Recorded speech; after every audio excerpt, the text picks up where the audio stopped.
Trokštu visiškai persikeisti į tavąjį gailestingumą, kiekvienu savosios būties kvėpsmu, kiekvienu savo širdies dūžiu, kiekvienu kraujo tekančio mano gyslomis pulsavimu. Trokštu aukštinti tavo švenčiausiąją trejybę gailestingumą. Trokštu visiškai persikeisti į tavąjį gailestingumą ir tapti gyvu tavo viešpatie atspindžiu. Tegul esminė tavo dieviška savybė, neišmatuojamas gailestingumas, per mano sielą ir širdį pasiekia artimą.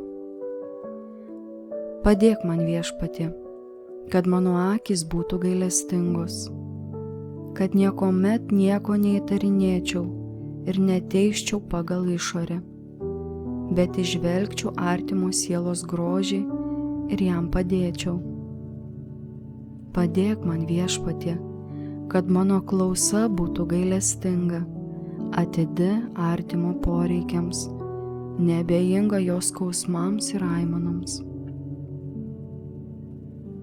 Padėk man, viešpatie, kad mano kalba būtų gailestinga, kad niekuomet blogai nešnekėčiau apie artimą, bet kiekvienam atrasčiau paguodos ir atleidimo žodį.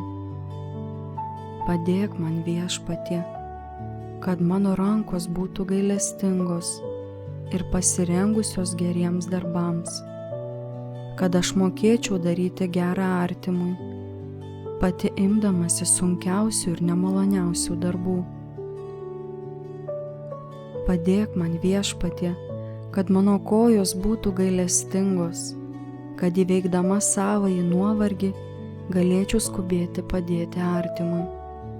Tikrasis mano poilsis tebūnie paslaugumas artimui.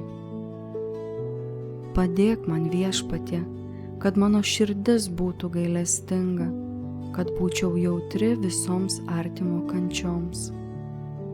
Niekam neužversiu savo širdies, nuoširdžiai bendrausiu net su tais, kuriuos žinau piknaudžiaujant mano gerumu. Nuslopinsiu savo skausmą ir uždarysiu gailestingiausioje Jėzaus širdyje. O mano viešpatie, tegul manyje pasilieka tavo gailestingumas. Tu mane ragini būti gailestinga trejopai. Pirmiausia, gailestingų veiksmų, kad ir koks jis būtų. Antra, gailestingų žodžių. Jeigu negalėsiu padėti veiksmu, padėsiu žodžiu. Trečias dalykas yra malda. Jei negalėsiu parodyti gailestingumo nei veiksmu, nei žodžiu, visada galėsiu malda, nes malda siekia ten, kur aš pati nepasiekiu. O mano Jėzau, perkeisk mane į save, nes tu viską gali. Amen.